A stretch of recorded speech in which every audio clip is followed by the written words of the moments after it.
Era uma terça-feira de 1930, na cidade de Princesa, na Paraíba. O relógio da igreja matriz marcava 2 da tarde, e o sol não estava apenas no céu. Ele parecia pesar sobre os ombros de quem ousava caminhar na rua. O calor subia do chão de terra batida em ondas tremulantes, distorcendo a visão das casas caiadas de branco ao longe. O ar era espesso, quase sólido, carregando uma mistura complexa de odores que definia o dia de feira. O cheiro adocicado e enjoativo de jaca madura aberta no sol.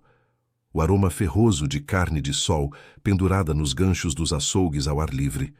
O profumo acre do fumo de corda sendo cortado na faca e, dominando tudo, o cheiro de suor e poeira que impregnava as roupas de algodão grosso dos sertanejos. Reze, porque naquele calor que fervia o sangue, dentro da venda mais movimentada da praça, um homem estava prestes a cometer um erro que não se paga com dinheiro, nem com desculpas. Estamos no bar do Bodega, um estabelecimento com chão de cimento queimado vermelho, prateleiras de madeira escura abarrotadas de garrafas de vidro verde e sacos de farinha empilhados até o teto. No centro desse palco mundano, sentado na melhor mesa, estava o tenente Zeca. Para entender o peso do que vai acontecer, você precisa visualizar o tenente. Ele não era um soldado comum. A farda dele, de um caque claro, estava engomada a ponto de o tecido parecer papelão duro. As dobras da calça eram vincos afiados como navalhas. Nos ombros, as insígnias de metal dourado capturavam os feixes de luz que entravam pelas frestas da janela e lançavam reflexos arrogantes nas paredes descascadas. Ele tinha o rosto avermelhado, não apenas pelo calor, mas pela cachaça de alambique, que bebia há mais de 1 hora. O tenente segurava o copo americano pequeno e grosso com a mão direita. Os dedos dele eram grossos, unhas limpas, sem a terra preta que marcava as mãos dos lavradores ao redor. Ele levantou o copo, o líquido transparente balançou e ele virou a bebida de uma só vez. O som do vidro batendo na mesa de madeira maciça ecoou como um tiro seco dentro do bar. "Mais uma!" ele gritou. A voz dele não era um pedido. Era uma ordem que esperava obediência imediata. O dono do bar, um senhor de bigode grisalho e olhos baixos, correu com a garrafa, servindo a dose com cuidado para não derramar uma gota sequer no balcão limpo. O tenente Zeca riu. Foi uma risada alta, aberta, que expunha os dentes e balançava o peito. Ele olhou ao redor, varrendo o recinto com os olhos úmidos de álcool. Havia cerca de 15 homens ali. Vaqueiros com seus gibões de couro, comerciantes contando moedas de réis, tropeiros descansando a carga. Todos conversavam baixo, respeitando a hierarquia invisível que a farda do tenente impunha. Mas o tenente queria a plateia. Ele queria validar a autoridade que o tecido da farda lhe conferia. Ele bateu a palma da mão aberta na mesa, fazendo os copos das mesas vizinhas vibrarem. "Vocês têm medo de assombração", ele disse, a voz arrastada, mais alta o suficiente para chegar até a porta da rua. "Esse povo fala de Lampião como se ele fosse o diabo." Ninguém respondeu. Um homem no canto, limpando as unhas com um canivete, parou o movimento. Zeca continuou encorajado pelo próprio eco. Ele se inclinou para a frente, apoiando os cotovelos na mesa, invadindo o espaço aéreo da venda com sua arrogância. "Virgulino Ferreira..." Ele cuspiu o nome, saboreando o desdém. "Virgulino não passa de um rato cego. Vocês ouvem? Um rato cego da caatinga." O barulho habitual da venda, o tinir de talheres, o arrastar de cadeiras, o burburinho das trocas, começou a morrer. Foi um processo lento, como uma máquina perdendo força. Primeiro a mesa mais próxima silenciou. Depois, os homens no balcão pararam de beber. O tenente não percebeu, ou se percebeu, interpretou o silêncio como reverência. Ele levantou o dedo indicador, apontando para um inimigo imaginário no ar. "Ele só ataca pelas costas", Zeca proclamou, quase gritando agora. "Ele só ataca comboio de comida e fazenda de viúva. Se ele cruzasse comigo, se aquele caolho tivesse a coragem de ficar na frente do meu cano, eu fazia ele correr como um menino que roubou doce." A frase ficou suspensa no ar quente e parado da tarde. O silêncio agora era absoluto. Era um silêncio pesado, físico, que pressionava os tímpanos. Nem as moscas pareciam voar. O velho que estava sentado perto da porta, um homem com a pele curtida pelo sol de 70 anos, lentamente tirou o chapéu de couro da cabeça e o colocou sobre o colo, baixando os olhos para o chão. Aquele gesto não era de respeito ao tenente. Era o gesto de alguém que acaba de ouvir uma sentença de morte e não quer ser testemunha ocular. O dono do bar recolheu a garrafa de cachaça. A mão dele tremia. O vidro tilintou levemente contra a prateleira ao ser guardado, e o som pareceu ensurdecedor naquele vácuo. O tenente Zeca olhou em volta, esperando risos, esperando aplausos, esperando que concordassem que ele era o herói civilizador daquele sertão bárbaro. Mas o que ele recebeu foi o olhar desviado de 15 homens que sabiam de uma verdade que a Academia Militar não ensinava. No sertão da década de 30, existiam duas constituições. Do nascer ao pôr do sol, a lei era do Estado. Eram os papéis carimbados, os juízes de toga, os prefeitos e, acima de tudo, a farda da volante. O tenente Zeca era a encarnação dessa lei diurna. Ele representava a força bruta, o chumbo oficial, a crença de que a ordem vem de cima para baixo. Mas quando o sol baixava, quando a caatinga ficava cinza e as sombras do xique-xique se alongavam como dedos esqueléticos no chão, entrava em vigor a segunda Constituição, a lei da noite, a lei do cangaço. Nessa segunda lei, as paredes de taipa tinham ouvidos. O vento nordeste, que soprava quente e constante, levava as conversas de dentro das vendas para os ouvidos dos coiteiros, e dos coiteiros para os rastejadores, e dos rastejadores para o capitão. Zeca, na sua embriaguez de poder, achava que estava protegido pelas paredes de alvenaria da cidade. Ele acreditava que Lampião era um bicho do mato, incapaz de penetrar a malha urbana, incapaz de passar pelas ruas calçadas e pelos postes de luz elétrica que a modernidade trazia. Ele estava errado. O tenente se levantou. A cadeira arrastou no cimento com um guincho agudo. Ele ajeitou o cinturão de couro, sentindo o peso reconfortante do revólver na cintura. A arma era uma extensão do seu ego. Ele jogou algumas moedas na mesa, metal batendo contra a madeira, e saiu. Ao cruzar a porta da venda, a luz do sol o cegou momentaneamente. Ele piscou, colocou os óculos escuros e caminhou em direção à sua casa. A cidade parecia a mesma. As crianças corriam atrás de um arco de pneu velho. As mulheres passavam com trouxas de roupa na cabeça, mas algo havia mudado. As pessoas abriam caminho para ele passar, mas não o cumprimentavam. Elas se afastavam não por deferência, mas como se ele tivesse uma doença contagiosa. A doença de quem foi marcado. Zeca chegou em casa. Era uma das melhores casas da rua principal. Janelas altas de madeira pintada de azul, calçada alta para evitar a poeira, paredes grossas de tijolo. O santuário da classe média. Ele girou a chave na porta da frente. O mecanismo funcionou macio, bem lubrificado. Ele entrou. O ambiente estava fresco, protegido do inferno lá fora. Inês, ele chamou. Dona Inês apareceu no corredor. Uma mulher baixa, de traços suaves, com um terço enrolado no pulso e cheiro de alfazema. Ela sorriu para o marido. Ela não sabia o que ele tinha dito no bar. Ela não sabia que, a cada passo que ele dava para dentro daquela casa, ele trazia consigo uma sombra que não era a dele. O almoço está na mesa, Zeca, ela disse, a voz mansa. O tenente tirou o cap e o colocou sobre o aparador de jacarandá na entrada. Ele desabotoou o colarinho da farda, sentindo o alívio no pescoço. Ele olhou para a sua sala, os retratos de casamento na parede, o tapete bordado no chão, o rádio valvulado em cima da estante. Tudo ali gritava segurança, tudo ali dizia: aqui eu mando, aqui ninguém entra. Ele foi até a janela da frente e olhou para a rua através da cortina de renda. 2 soldados da volante faziam a ronda na esquina, com seus fuzis Mauser pendurados nos ombros, conversando e fumando cigarros de palha. Zeca sorriu. Ele tinha a lei na cintura, a guarda na porta e as paredes ao seu redor.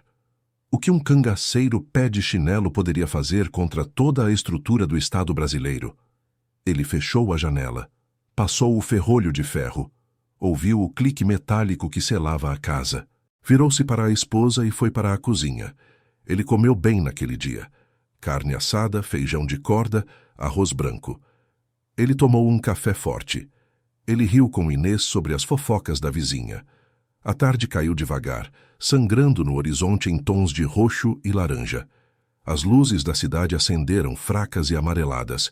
Os soldados da guarda trocaram de turno. O tenente Zeca trancou a porta dos fundos. Verificou as janelas dos quartos. Tudo fechado. Tudo seguro. Ele se sentia o rei do castelo. Ele e Inês foram para o quarto. Ele colocou o revólver no criado mudo ao alcance da mão. Ele se deitou nos lençóis limpos, sentindo o corpo relaxar depois da cachaça e da comida. O sono veio rápido, pesado e sem sonhos. Lá fora, a cidade de Princesa dormia, ou fingia dormir, porque nas sombras, onde a luz elétrica não alcançava, o sertão estava acordado. A frase dita no bar, rato cego, já não estava mais na venda. Ela tinha viajado. Ela tinha passado de boca em boca, sussurrada em cozinhas, levada por mensageiros a cavalo, atravessando a caatinga mais rápido que um telegrama. O tenente achava que a porta trancada era o fim da história. Ele não entendia que, para Lampião, uma porta trancada não é um obstáculo, é um convite. E naquela noite, a segurança que Zeca tanto prezava seria usada contra ele, não com balas, mas com uma violação muito mais profunda. Enquanto o tenente roncava suavemente, a 3 ruas dali, uma sombra deslizava pelo muro do quintal de uma casa vizinha. Sem barulho, sem pressa. Apenas olhos que enxergavam no escuro e passos que não levantavam poeira. A fortaleza do tenente estava prestes a cair e ele nem estava acordado para ver. Eram 3 da manhã. O silêncio na rua do tenente Zeca não era vazio. Era uma entidade viva, vibrando com o som rítmico dos grilos e o coachar distante dos sapos na beira do riacho. A lua minguante oferecia pouca luz, apenas o suficiente para desenhar contornos prateados nas folhas das mangueiras no quintal. O cachorro da casa, um vira-lata grande e amarelo chamado Sentinela, conhecido por latir até para a própria sombra, levantou as orelhas. Ele ouviu algo que os soldados na frente da casa não ouviram. Um passo leve. O roçar de couro contra tecido. O cão se ergueu. O pelo do pescoço eriçado preparou o peito para soltar o alerta que acordaria a vizinhança inteira. Mas antes que o som saísse da garganta, uma mão surgiu da escuridão. Não foi um golpe. Foi uma oferta. Um pedaço generoso de carne de sol, úmida, cheirosa, temperada com o sal grosso que o animal tanto desejava. O sentinela baixou a guarda. O rabo abanou 2 vezes, batendo surdo contra a terra batida. Ele aceitou o suborno. Enquanto o animal comia, uma mão calosa, coberta por anéis de ouro e prata, afagou a cabeça do bicho. Ali, no quintal da autoridade máxima daquela rua, a primeira linha de defesa tinha sido comprada por um pedaço de charque. Lampião estava dentro do perímetro. Ele não usava as roupas coloridas e festivas que exibia nas fotos para os jornais. Naquela noite, ele era uma sombra monocromática. As alpercatas de couro cru pisavam no chão de cimento do alpendre dos fundos sem fazer um ruído sequer. Era como se ele flutuasse. Ele parou diante da porta da cozinha, a mesma porta que o tenente Zeca tinha trancado com tanta confiança horas antes. Virgulino tirou do bolso do colete uma chave. Não era uma gazua nem um arame torto. Era a cópia perfeita da chave original. Quem forneceu? A cozinheira que tinha um primo no bando? O ferreiro que odiava o tenente? O próprio ordenança que apanhava de Zeca? Isso não importa. O que importa é que a segurança do tenente era feita de lealdades frágeis e a do cangaceiro era feita de medo e respeito. A chave girou. O clique da fechadura foi o som mais alto daquela madrugada, soando como um tiro de canhão nos ouvidos de Lampião, mas para os moradores da casa foi apenas mais um estalo da madeira dilatando no calor. A porta se abriu. O cheiro da casa invadiu as narinas do rei do cangaço. Cheiro de cera de carnaúba usada no piso, cheiro de café amanhecido, cheiro de lar. Ele entrou. Fechou a porta atrás de si com a delicadeza de quem coloca um bebê no berço. Agora ele estava no domínio do inimigo. Seus olhos, acostumados com a escuridão absoluta da caatinga, varreram a cozinha. Ele viu as panelas de barro, o filtro de água, o fogão a lenha frio. Ele caminhou pelo corredor. O assoalho de tábua corrida era traiçoeiro. Qualquer passo em falso faria a madeira chiar. Mas Lampião sabia onde pisar. Ele pisava nas bordas, perto das paredes, onde a sustentação era firme. Ele chegou à sala de jantar. Daqui ele podia ouvir a respiração do tenente, um ronco grave, rítmico, vindo do quarto principal. A porta do quarto estava entreaberta, apenas uma fresta. Lampião parou ali. Ele podia ver o contorno dos pés do tenente sob o lençol. A mão de Virgulino desceu até o coldre do seu parabelo. O aço estava frio. Seria fácil. 2 passos, um empurrão na porta, o cano na testa, o fim da história. Zeca nem acordaria. Seria uma execução limpa. Mas Lampião soltou a arma. Matar um homem dormindo é serviço de açougueiro. Destruir a alma de um homem, isso é serviço de artista. E a vingança dele exigia que Zeca vivesse para sentir a vergonha. Ele se virou para a mesa de jantar. Uma mesa longa, de madeira maciça, com 6 cadeiras. Virgulino puxou a cadeira da cabeceira. A cadeira do dono da casa, o lugar de honra. Ele se sentou. O couro do assento rangeu levemente, mas o ronco do tenente cobriu o som. Ele olhou para o aparador. Havia uma travessa coberta com um pano de prato bordado. Ele levantou o pano. Sobras do jantar. Carne assada, fria, coagulada na própria gordura. Um pedaço de queijo de coalho. Farofa. Com a calma de quem está em sua própria tenda, Lampião pegou um prato limpo na cristaleira. Pegou um garfo de prata, ele se serviu. Imagine a cena. O homem mais procurado do Brasil, com a cabeça valendo contos de réis, sentado na sala de jantar de um oficial da volante, comendo a comida dele, enquanto o oficial dorme a 5 metros de distância. Ele comeu devagar, mastigou cada pedaço, olhando para os retratos na parede. Viu a foto de casamento de Zeca e Inês. Viu o diploma militar emoldurado.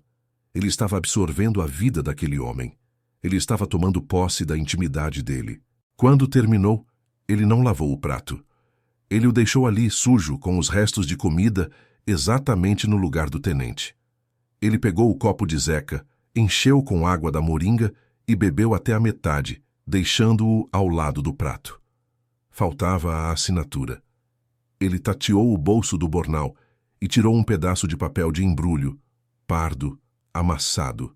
Tirou um lápis pequeno, apoiou o papel na mesa de lei do tenente e escreveu. A letra era angulosa, firme, sem tremores. Ele dobrou o papel, colocou-o ao lado do prato.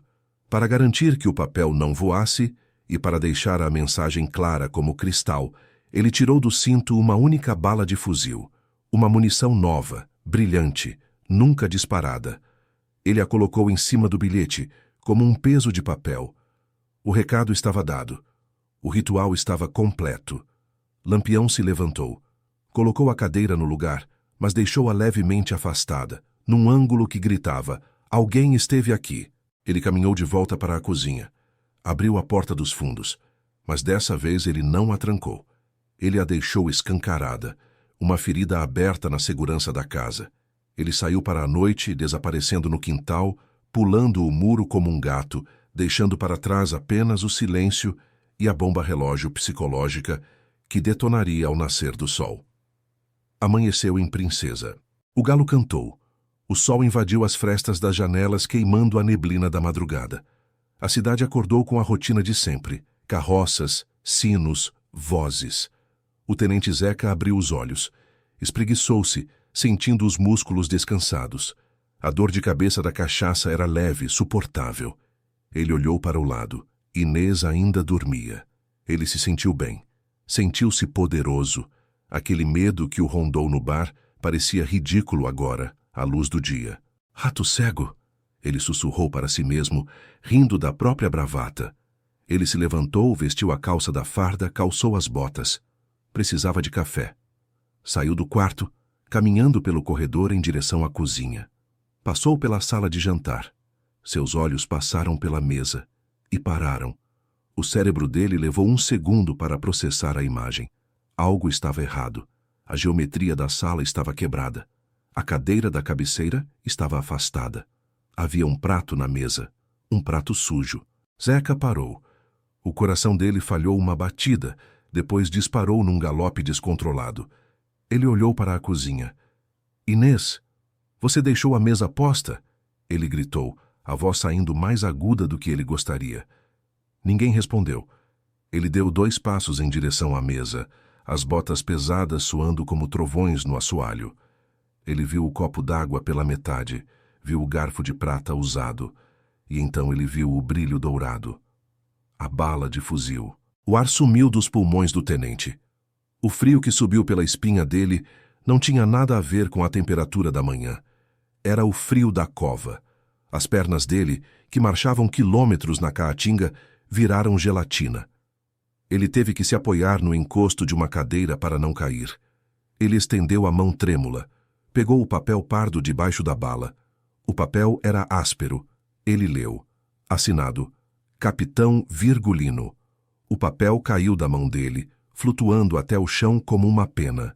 Zeca olhou para a porta dos fundos, aberta, escancarada. O sol entrava por ela, iluminando a invasão.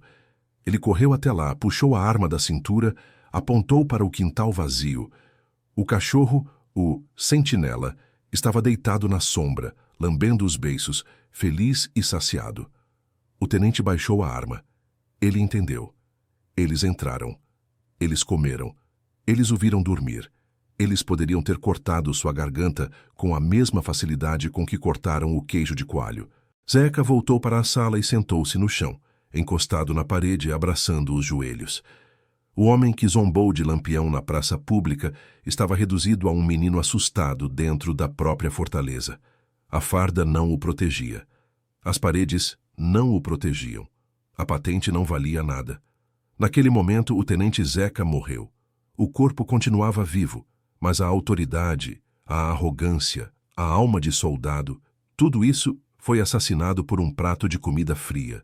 Nas 72 horas seguintes, a cidade de Princesa viu um movimento estranho. Uma caminhonete foi carregada às pressas na frente da casa do tenente.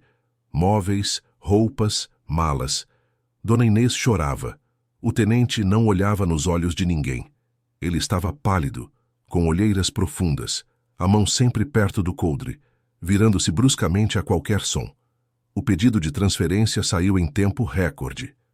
Motivos de saúde, dizia o documento oficial. Mas a cidade inteira sabia qual era a doença. Era o medo. A volante da região, aqueles homens duros que caçavam cangaceiros, sentiram o golpe. Se Lampião podia jantar na casa do tenente Zeca, ele podia entrar na casa de qualquer um. As rondas noturnas dobraram, mas ninguém mais dormia de janela aberta. A lenda de que Lampião tinha o corpo fechado ganhou um novo capítulo. Ele não só tinha o corpo fechado, como tinha a chave de todas as portas. O que fica dessa história não é o tiroteio que nunca aconteceu. É a brutalidade do silêncio. Lampião provou que o poder real não é gritar na praça. É ter o controle total sobre a vida e a morte do seu inimigo, e escolher deixá-lo viver apenas para que ele saiba que sua vida é um presente, não um direito. Valente não é quem fala grosso.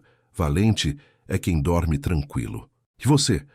Se acordasse amanhã e encontrasse um bilhete do seu pior inimigo na sua mesa de café, provando que ele te observou dormir a noite toda, você teria coragem de continuar a briga ou faria as malas como o tenente Zeca?